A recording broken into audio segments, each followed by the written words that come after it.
Olá, estamos aqui agora no nosso episódio 4 do nosso Pode Evoluir, trazendo aqui histórias, pessoas que vão nos inspirar e impactar com a sua vivência, com seu processo evolutivo. Hoje eu tenho um convidado muito especial. Ele é dinâmico, ele é veloz, acelerado e não se contenta com a profissão que escolheu, talvez, né? Ele é advogado de formação, tem mestrado, doutorado, professor, também é empreendedor no seu escritório, abriu mão de um concurso público. Então, vocês imaginam que é alguém que não está muito disposto à mesmice e ao comodismo.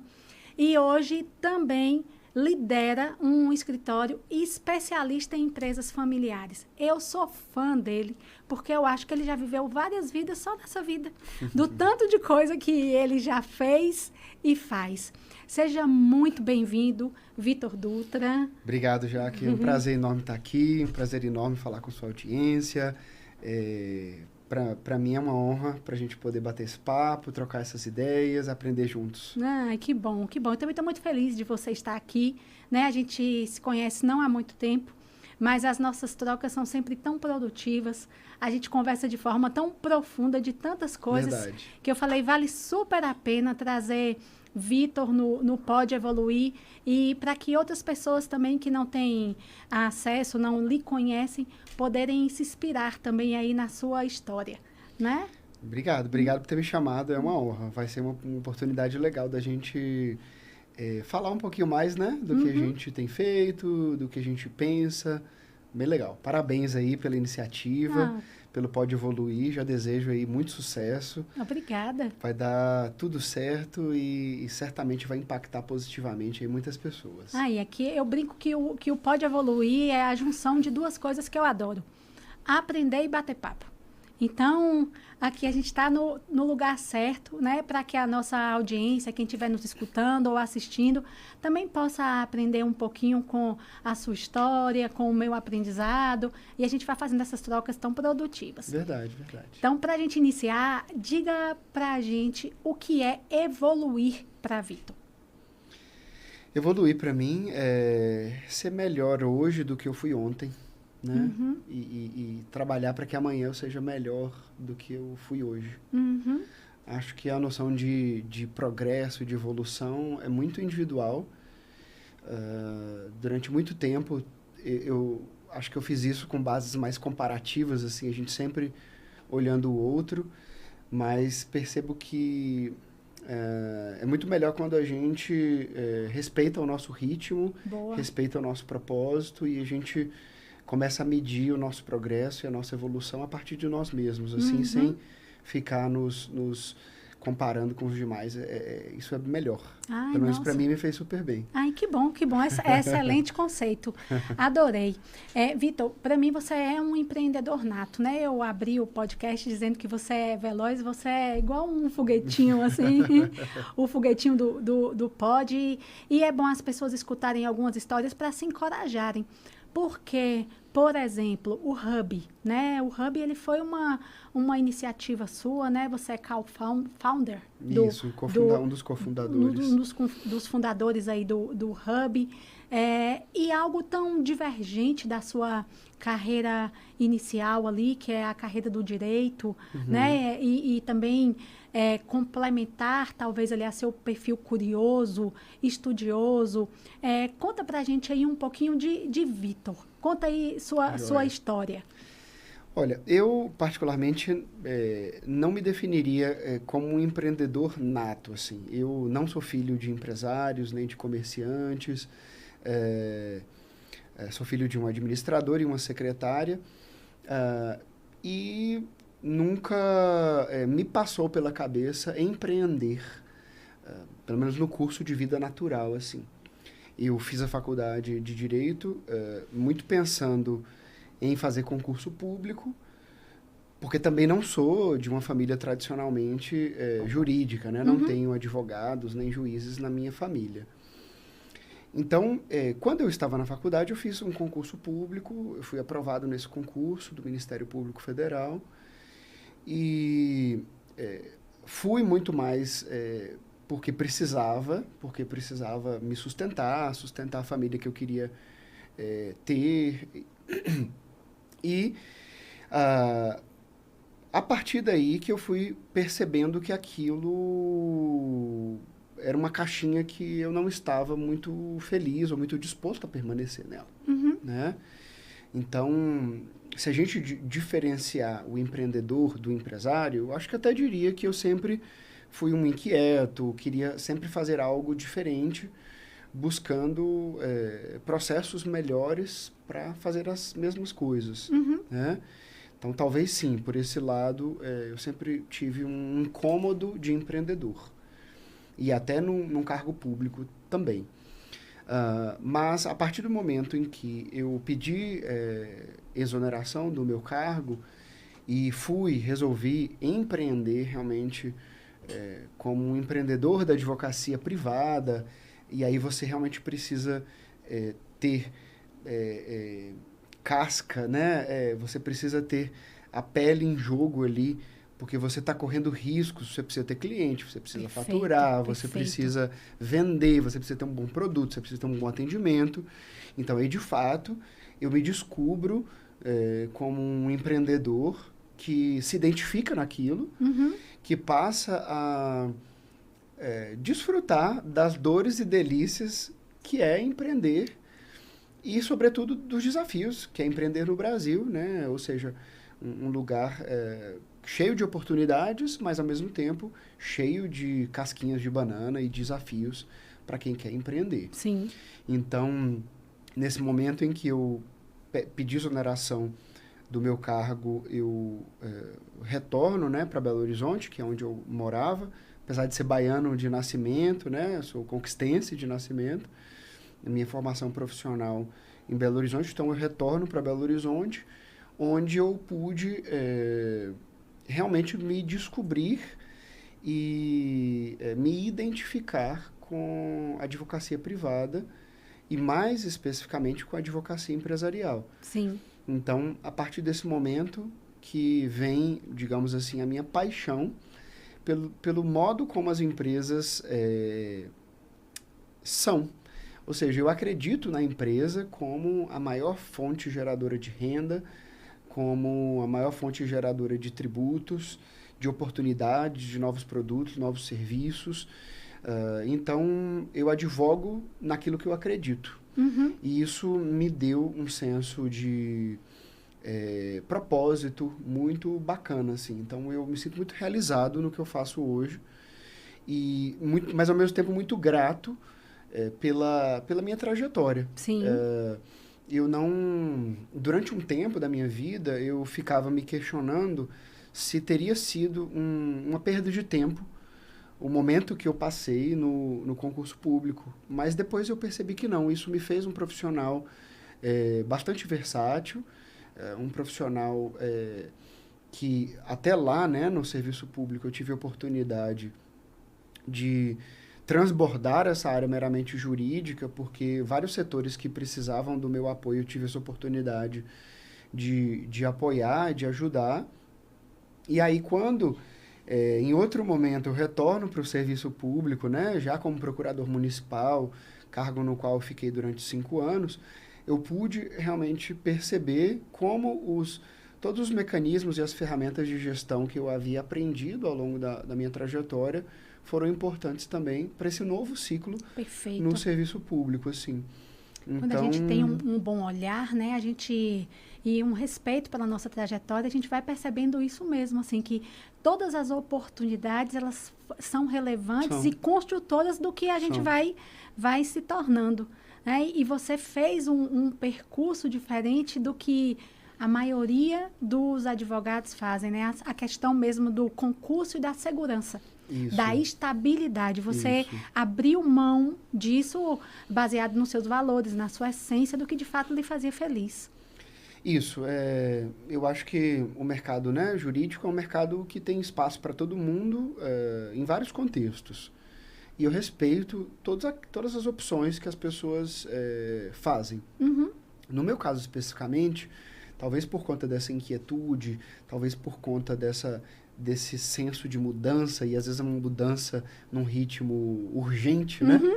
Eu tenho um senso de urgência que talvez fosse incompatível com alguns trâmites que são inerentes ao serviço público. E a sua capacidade de contribuição também, Vitor, porque se você me permite, né? Enquanto advogado ali empresarial, o quanto também você contribui estrategicamente nas empresas. Eu costumo brincar assim, ó, você foi meu cliente de consultoria e você foi um dos clientes que mais me desafiou. Mas deu trabalho. Deu trabalho não, porque sempre foi muito prazeroso, né, a gente trabalhar juntos.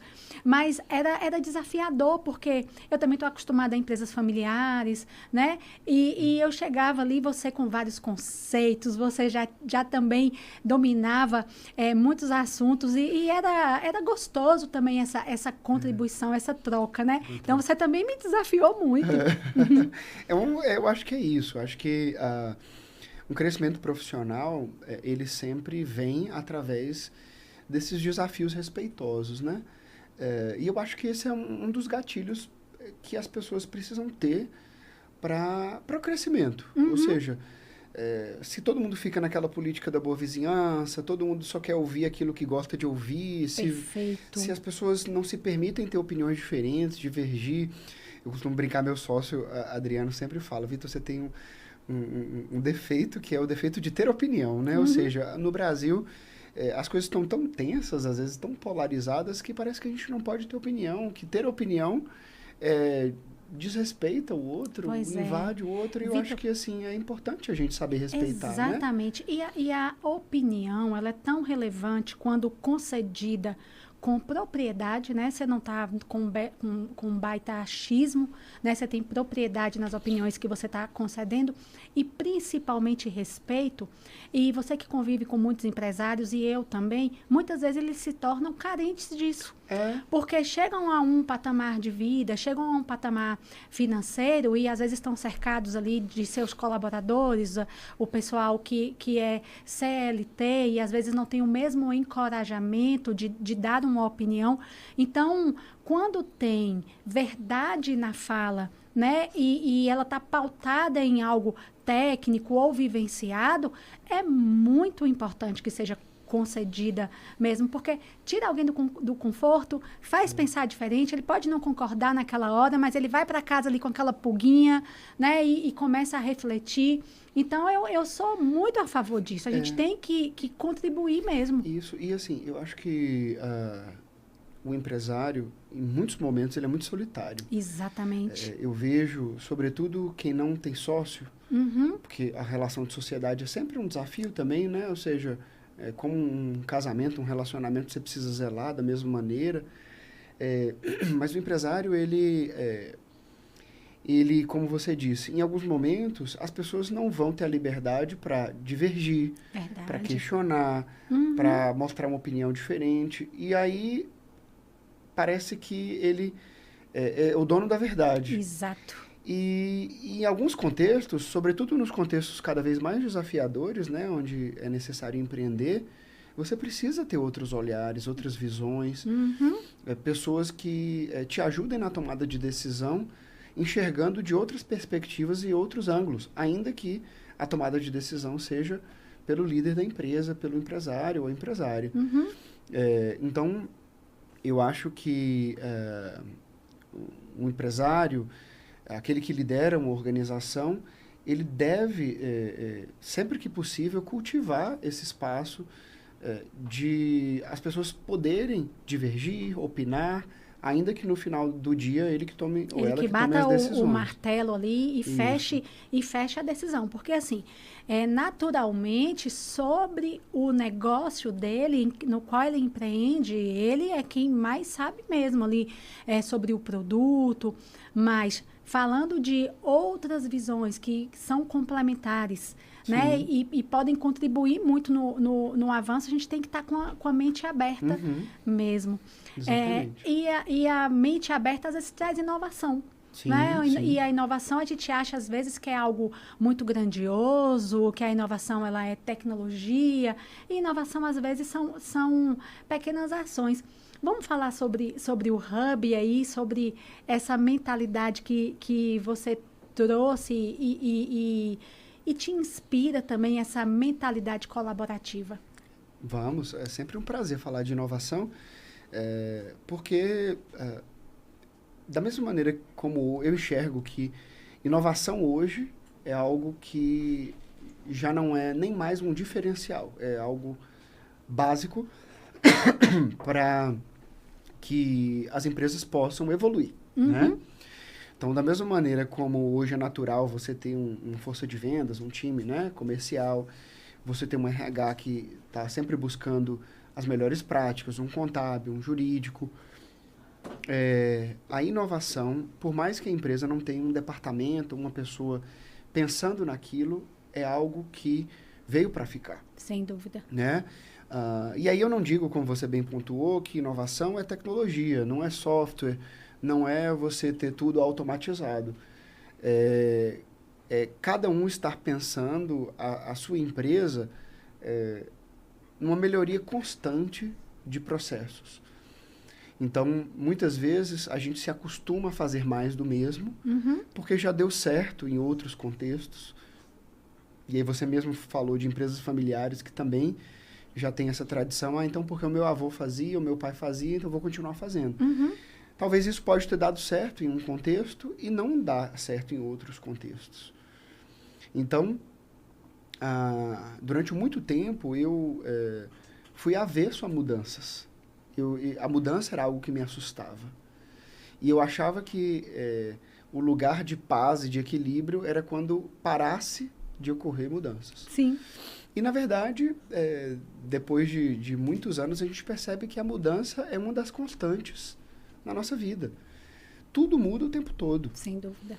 Então, muda na família, muda nos negócios, o seu mercado muda, a forma como o seu concorrente está posicionado muda, o seu produto pode ou precisa mudar, os seus canais de comunicação, de vendas. E situações das quais a gente não tem controle. Muitas situações. A tributação muda, o governo pode aumentar a importação ou diminuir uma exportação, incentivar um mercado, outro mercado, enfim. Mudança é algo que faz parte, e eu acho que um traço importante no perfil empreendedor é essa capacidade de adaptação às mudanças. Flexibilidade. Eu até trouxe esse livro aqui para indicar, que é o Antifrágil. É um livro que muitos já conhecem, né?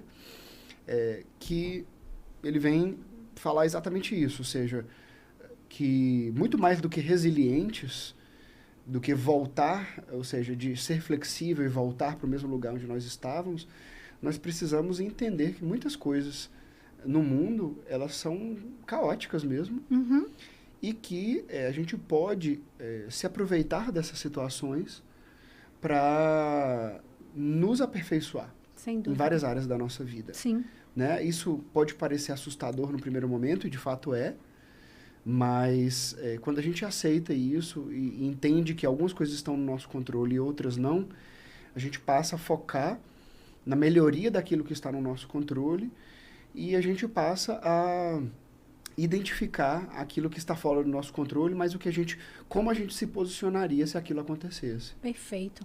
E dentro dessa perspectiva também, já essa mentalidade mesmo de aprendizado contínuo, em tempos de tantas mudanças, a importância também da gente desaprender, né? Porque não é só a gente aprender coisas novas e ter novos conceitos e ver novos métodos, mas a gente às vezes precisa desaprender comportamentos, né? Desaprender resistências, né? E para que a gente possa ir dando continuidade a essa nossa evolução. Até aqui, Vitor, até o seu dia atual, o dia de hoje, né? Qual que você acredita que foram seus maiores aprendizados, assim? O que você mais teve que abrir mão ou refletir sobre, que fortaleceram o Vitor, sem sombra de dúvidas? Olha, essa é uma pergunta profunda, filosófica, terapêutica. A gente É poderia uma levar... pergunta evolutiva. É uma pergunta que, assim, a gente poderia passar horas aqui falando sobre isso, né? Primeiro, você falou uma coisa importante. E aí, em uma das palestras que eu dou, eu trago, sobretudo para alunos de direito e para profissionais da advocacia, a gente mostra que muitas profissões vão acabar, Sim. né? Ou seja, a gente está vivendo uma revolução, uma nova revolução industrial com base nessa inteligência artificial. Parece clichê falar isso, mas de fato a inteligência artificial ela vem para se infiltrar, digamos assim, em todos os negócios. Sim. E de certa forma, assim, mexer com as estruturas mesmo. Então, isso, de fato, está acontecendo. Só que, por outro lado, muitas profissões também vão surgir. Uhum. Então, a gente pode olhar para esse mesmo fato com medo ou com esperança. Verdade. Né?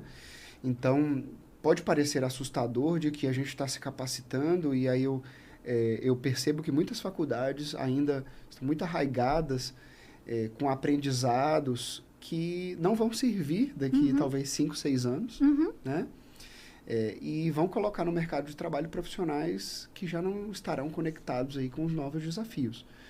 Mas dentro da advocacia, a gente tem hoje engenheiros de dados, analista de dados, engenheiro de prompts. 2, 3 profissões dentro de uma única. Exatamente, né? que assim, até bem pouco tempo atrás nem se percebia, né?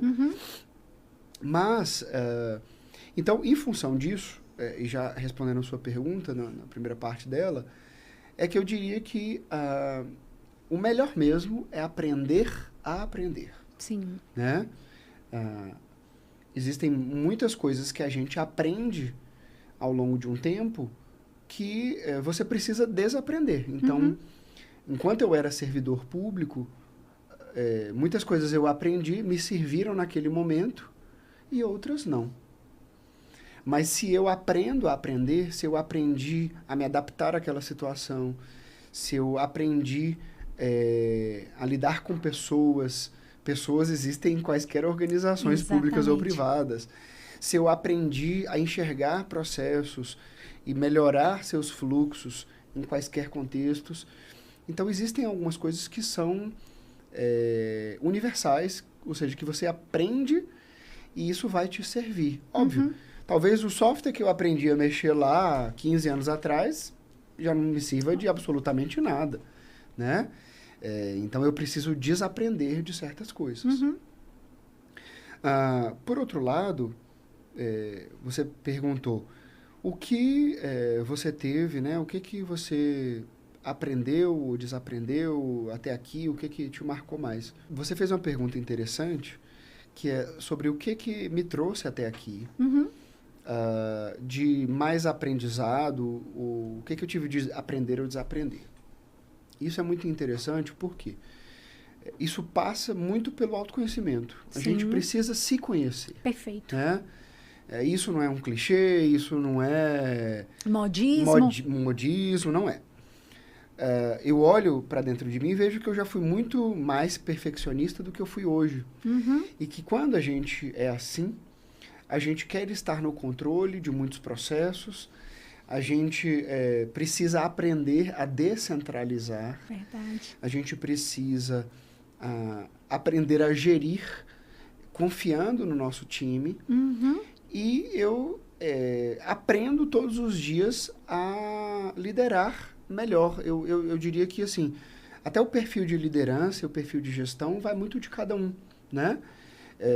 Então, eu percebo que na advocacia, como a gente tem uma relação, às vezes, muito pessoal com o cliente, mas, ao mesmo tempo, a gente tem sido cada vez mais engolido por processos repetitivos, por inteligência artificial e coisas desse tipo, a gente fica sempre tentando equilibrar essas duas coisas. O lado mais pessoal, daquele cliente que quer realmente tá ali sempre com apoio e tomando um cafezinho e etc. Mas que ao mesmo tempo quer a maneira mais célere e mais rápida e mais eficiente e mais assertiva de lidar com os problemas. Então, assim, são dois desafios bastante grandes. E esse aprendizado, né? O aprender a aprender, o aprender a se adaptar, acho que o próprio Darwin, né, fala isso, ou seja, se a gente aprende a se adaptar, a gente vai melhor e vai mais longe, porque a vida é essa mudança. Exatamente. Né? Então, a adaptação, ela é importante. E eu acho que entra bem em contexto com o que você falou, né? Quando eu te perguntei, Vitor, o que é evoluir para você? É ser melhor hoje do que eu fui ontem, menos do que eu serei amanhã. Isso não quer dizer que é uma constante, é o tempo todo em progresso. Ser melhor amanhã pode estar associado aí a erro, a falha, a quebrar a cara, a ter que aprender mesmo, a reflexão. E quando você traz aí o contexto do autoconhecimento, acho que casa perfeito, né? Essa evolução é entender quem eu sou e entender com humildade, né? E falando aí de quem você é, né? Esse cara ali acelerado, que promove mudança onde está um incomodado. Você é incomodado, né?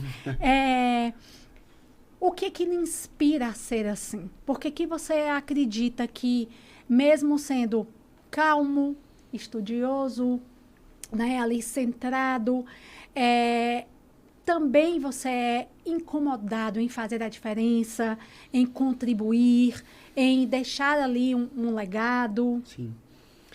Antes de responder a sua pergunta, eu queria voltar no seu ponto anterior, que você falou um ponto muito interessante, que é a questão do erro, né? E eu queria que quem estivesse nos ouvindo prestasse muita atenção nisso, porque se nós queremos incentivar inovação e inovadores, nós precisamos ter uma tolerância maior ao erro.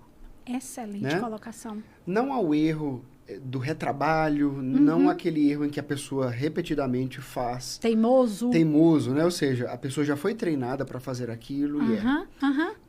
Mas deixa eu tentar contextualizar para que todo mundo fique na mesma página, né? Quando a gente está dizendo que a gente quer inovar, é fazer algo diferente. Sim.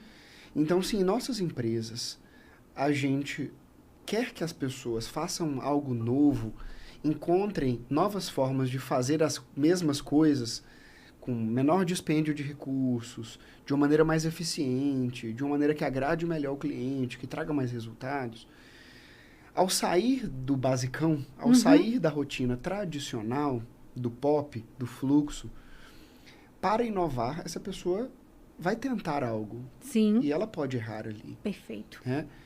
Se nós, como empreendedores, líderes, nós punimos esse tipo de erro, nós desincentivamos a inovação em nossas empresas, em nossas organizações. Concordo plenamente.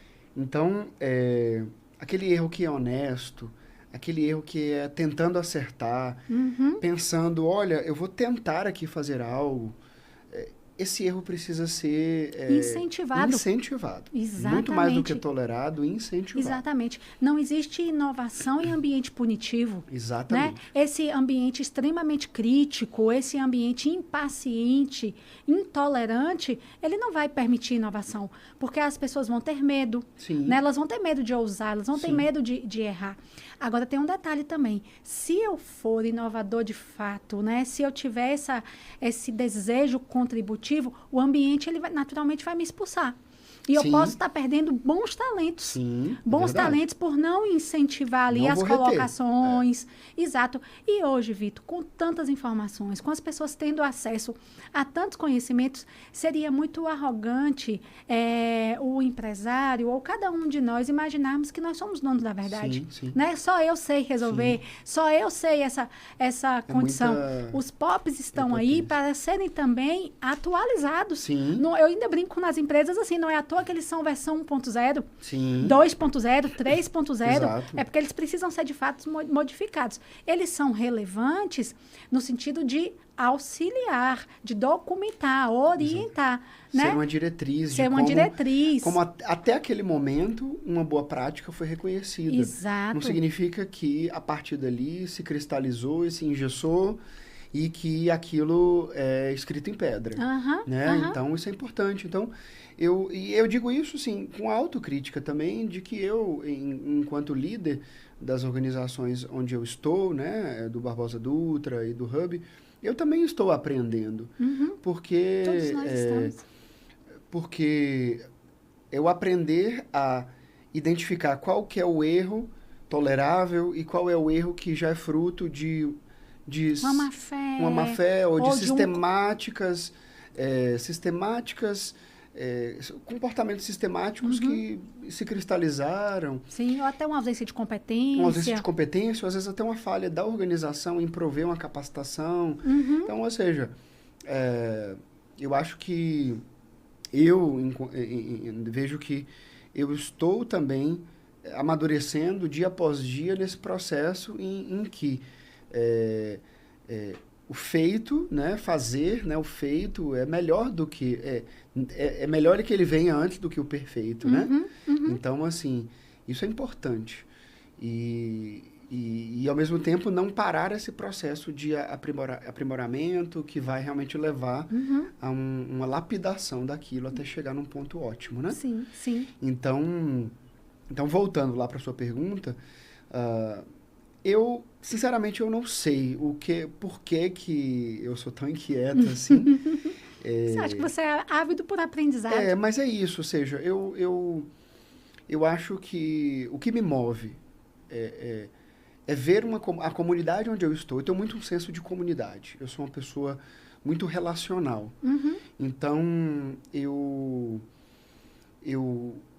eu olho para uma comunidade, seja ela menorzinha como minha família, meu condomínio, meu escritório, ou o hub, o ecossistema de inovação, ou a comunidade jurídica, ou a cidade, mas eu tenho esse senso de comunidade, de saber assim, olha, eu quero usar os meus dons, os meus talentos, para que essa comunidade que eu escolhi possa ser melhor amanhã do que ela é hoje.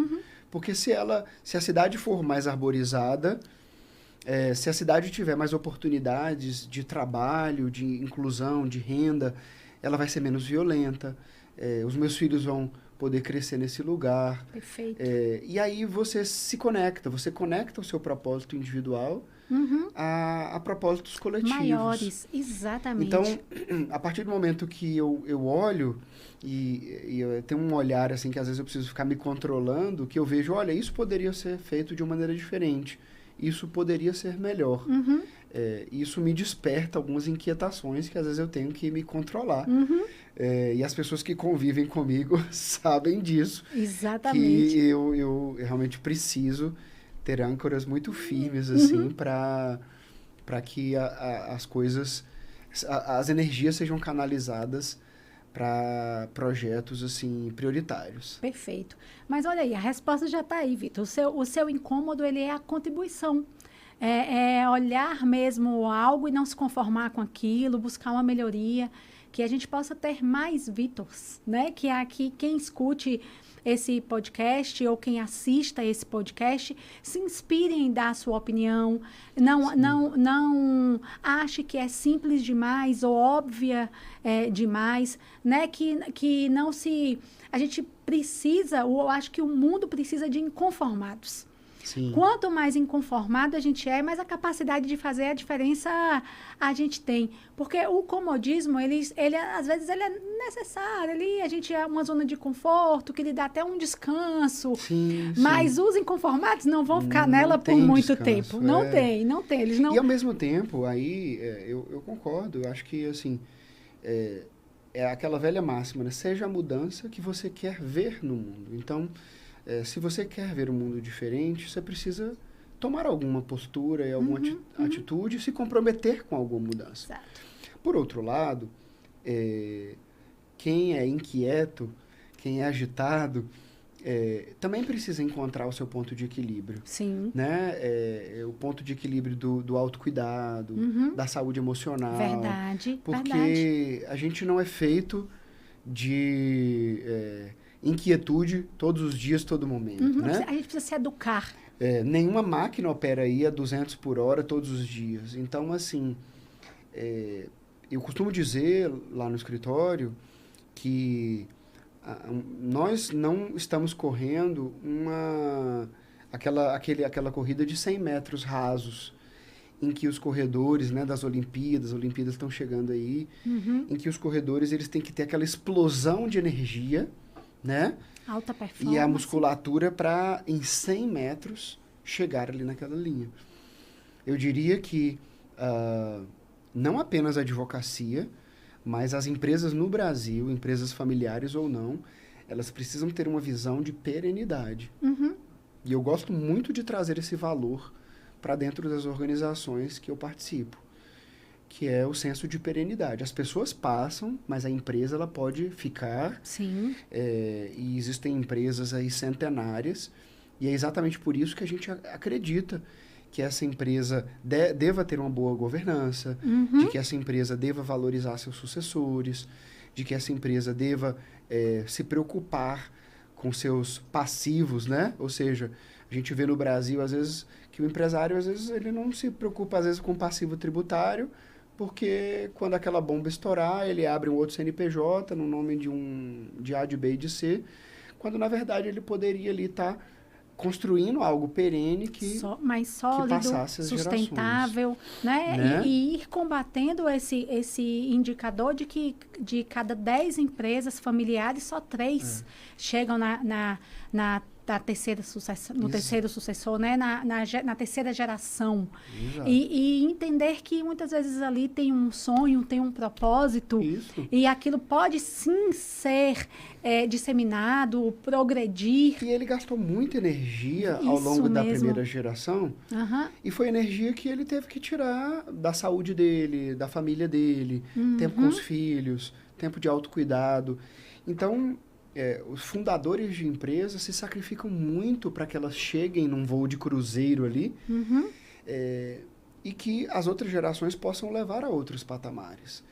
Então, essa energia precisa ser valorizada. E consciente dentro das organizações, né? Exato. Despertar para isso mesmo e entender assim, não tem negócio pequeno ou só vai fazer sucessão de negócio grande. Não, existem pequenos e médios negócios que podem sim desenvolver e chegar a patamares maiores. E assim, essa ideia de sustentabilidade que muitas pessoas atrelam apenas à questão ambiental, na verdade, a sustentabilidade, ela perpassa praticamente tudo. Ou seja, você tem que ter sustentabilidade financeira, você tem que ter sustentabilidade na sua equipe. Se você tiver uma rotatividade muito grande na sua equipe, aquilo vai se perdendo, e a empresa deixa de se sustentar, né? Ela perde identidade, também, né? E aí isso resolveria algo que eu vejo muitos empresários reclamando, que é que as empresas, às vezes, são difíceis de gerir, que ele apagando incêndio todos os dias, que ele não consegue gerir por indicadores, que ele não consegue gerir por dados, que ele não consegue fazer tomada de decisão baseada em dados, que ele não consegue gerir por competências. Então, se nós despertássemos essa ideia de que, olha, a sua empresa, ela integra uma comunidade, e ela é fruto da energia que você se sacrificou. Então, vamos fazê-la sustentável? Perfeito. Vamos cuidar da governança dela? Exato. Para que você possa parar de apagar incêndio e você também possa equilibrar, ser mais sustentável sua vida pessoal, sua vida familiar com o seu trabalho, para que você possa incluir as próximas gerações dos seus filhos nas dinâmicas empresariais, para que a empresa possa identificar na comunidade como ela pode ser relevante. Então, isso dá uma transcendência para só aquela ideia de que eu trabalho aqui para pagar conta, para pagar tributo, e etc, e etc, e etc. E aí, às vezes, o empresário ele se desgasta 350 dias do ano para poder tirar 15 dias de férias. Então, talvez a gente pode chegar à conclusão aí que a sucessão e a perenidade da empresa está muito relacionada à mentalidade de crescimento. Porque o sócio fundador, os sócios fundadores têm que estar com a mente aberta para entender que a empresa precisa de gente boa, Sim. que pode vir como colaborador, né? Sim. Ou ela também pode buscar assessorias, consultorias que sejam promotoras desse conhecimento. Né? Ele não é desgastante, mas ele não precisa estar sozinho. Exato, ele né? precisa saber de ele tudo não precisa também. saber de tudo, né? Não é com porque ele certeza. foi o fundador daquilo ali que ele pode ser, né, mais uma vez, especialista ali no que ele pensou, no que ele empreendeu, mas em gestão, em todos esses conceitos que podem vir somar ao negócio. Só vai potencializar o que ele já sabe. Exatamente. Então, pode tranquilamente comprar esse conhecimento. Exatamente. Né? E comprar tempo, né? E isso, porque se ele ganhar investe, tempo ganhar também. tempo, porque se ele investe naquilo e ele aplica conceitos que já foram testados em outras empresas e deram certo, ele está comprando tempo. Sim. E aí, se ele consegue encurtar essa curva de aprendizado, ele vai errar menos, ele vai perder menos estoque, ele vai perder menos receita, ele vai ter uma melhor margem, ele vai gerir melhor. Isso vai trazer uma facilidade para que ele possa gerir sua empresa. E aí ele vai pagar menos incêndio, ele vai ter mais oportunidade para pensar... Pode ser até mais satisfatório. Mais satisfatório. Né? Menos dolorido, menos cansativo. E ele vai poder pensar o estratégico, o lado estratégico da empresa dele. Que é outra dor que eu vejo que muitos empresários não conseguem. Ou seja, às vezes as pessoas estão tão presas ali à operação, a resolução a resolver dos os problemas. Há um setor que deu problema e o outro que deu problema, uma mercadoria que deu problema, um serviço que deu problema, um tributo que deu problema, etc, etc, que ele não consegue dar um passo para trás para olhar assim, para onde esse mercado está indo, né? Será que vai ter uma enxurrada de importações e eu posso, do nada, perder o meu negócio, comprometer a minha margem?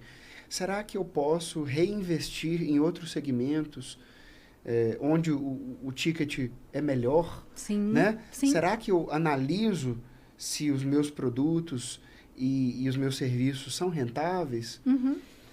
E aí análises estratégicas que são muito importantes para o negócio dele. E às vezes no dia a dia, ali apagando incêndio ou enxugando gelo, você não consegue, né? Então, por isso que eu brinco que eu sou sua fã, assim. Você é um advogado que fala sobre inovação, você fala sobre empreendedorismo, fala sobre gestão empresarial, né? Vitor, o que você pensa para o seu futuro?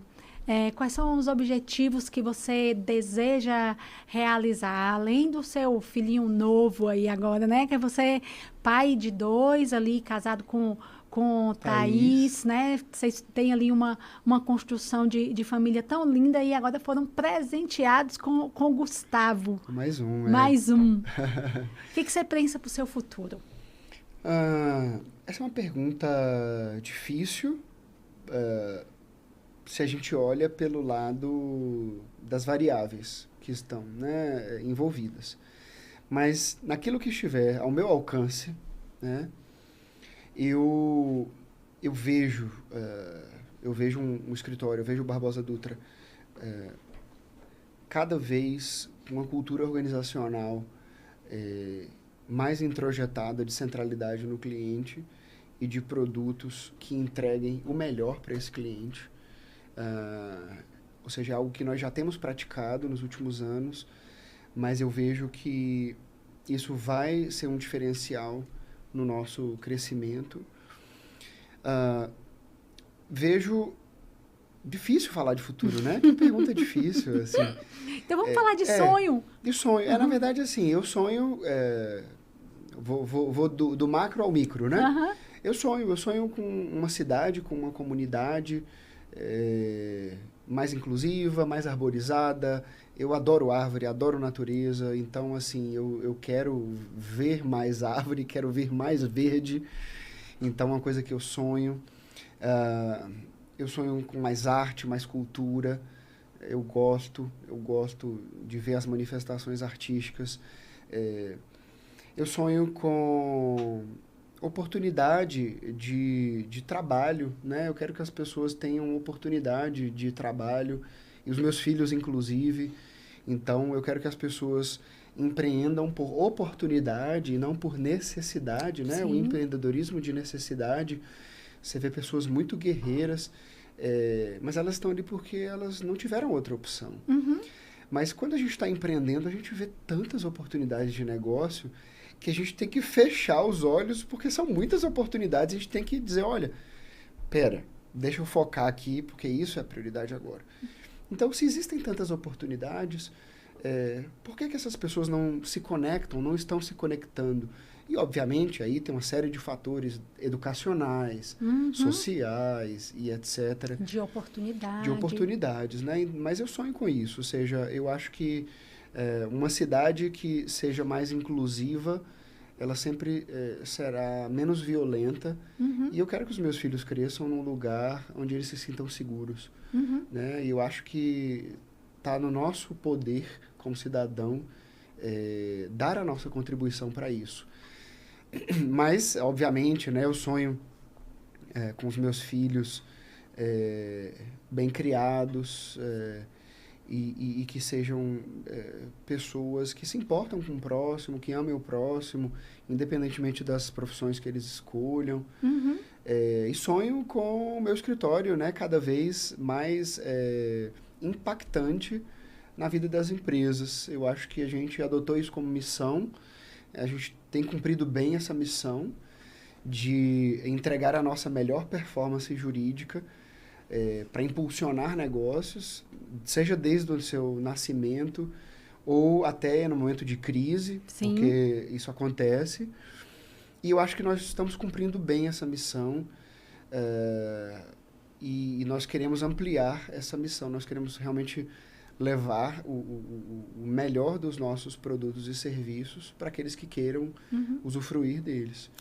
E através do empreendedorismo, o que é bom também é que você tem outros profissionais, outros advogados também ali usufruindo desse ambiente criativo, inovador, contributivo, né? Você também, diante aí de algumas empresas, também vai deixando aí seu papel, vai contribuindo com o seu legado, que você não perca essa sua mente sonhadora, né? Esse seu desejo aí de impactar, de contribuir, de ensinar e de aprender, porque eu mesma aprendo muito com você, adoro as conversas que a gente tem e desejo cada vez mais, Vitor, que você possa fazer a diferença onde quer que você esteja, que você não perca esse seu sonho. Eu perguntei qual o seu sonho, você foi para Vitória da Conquista, você foi para a Árvore, você foi para o trabalho, então seu foco de fato não tá em você, né? Seu foco tá no ambiente, e é isso que lhe dá, é isso que é sua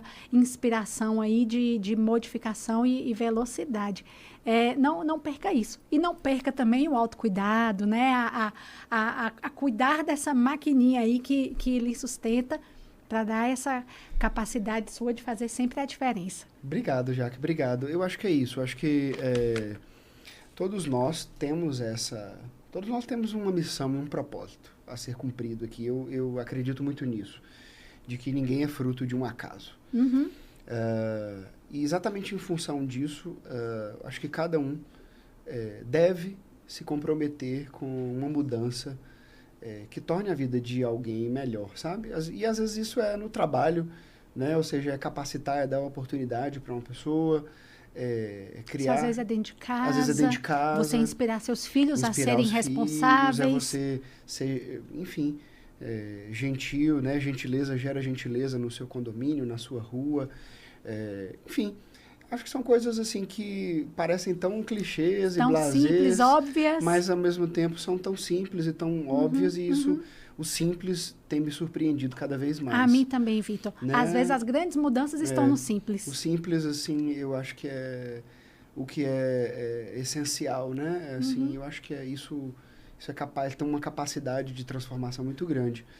Então é isso. E aquela coisa, a gente busca o equilíbrio dinamicamente, né? Ou seja, tem dia que a gente está melhor, tem dia que está pior, tem dias que a gente está mais animado, outros menos animado. Mas é importante a gente saber para onde a gente está indo. Perfeito. Porque para a gente não ficar na inconstância, né? Então a gente precisa saber para onde a gente está indo, o rumo, o foco, mas o segue alvo. pedalando a bicicleta. Exatamente. Ou mais lento, ou de forma mais rápida. Isso é essencial para qualquer empreendedor. Porque se ele desanimar na primeira dificuldade, no primeiro alvará, no primeiro problema tributário, no primeiro problema com o fornecedor, primeira reclamação de cliente, etc, etc, etc, aí realmente ele vai estar sempre ali sofrendo muito com isso. Então, eu acho que é importante a gente saber onde a gente quer chegar. Né? Para você... Muito obrigado. Para você colocar lá na sua prateleira, do lado da canequinha aí do Hub. Eu abro agora? Abre, por favor. Ótimo. Muito obrigado. Eu Parabéns agradeço. mais uma vez pelo Pode Evoluir. Eu acho que agrega muito conhecimento, vivências. Eu acho que nós temos muitos empreendedores, muitos empresários e empresárias com muitas experiências boas para serem compartilhadas e a gente pode aprender muito com todos eles. Sem dúvida. Então, esse é um canal aberto, né? Cada vez mais para que empresários, profissionais possam vir aqui contar suas histórias encorajadoras, né? E também um espaço para quem escuta poder também buscar inspiração e verificar que é possível, né? Talvez não seja fácil, mas é possível. Vamos evoluir, então, vamos, né? Vamos sim. Ainda está vazia aí, não tem água, mas um brinde a você, a sua história.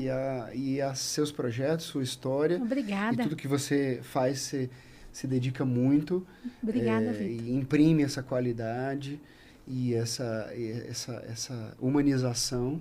Eu tenho certeza que esse vai ser mais um desses projetos brilhantes que você faz. Obrigada. Tem amor, pode ter certeza disso. Tem amor e tem desejo de contribuição, que é o mais importante. Excelente. Obrigada por você ter vindo. Sucesso aí na família. Eu que agradeço. Viu? Tudo de bom.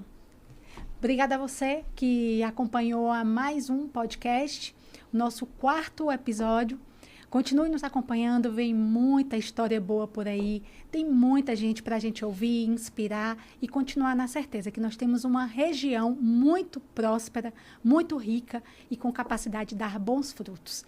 Me siga nas redes sociais, @JaqueBaiano, né? Siga Vitor também, nosso convidado de hoje. Qual o seu @, Vitor? @VictorDutra.pro. VictorDutra.pro, tá? E permaneça aqui conosco, compartilha esse podcast com quem que você acredita que vai se inspirar também com essa conversa.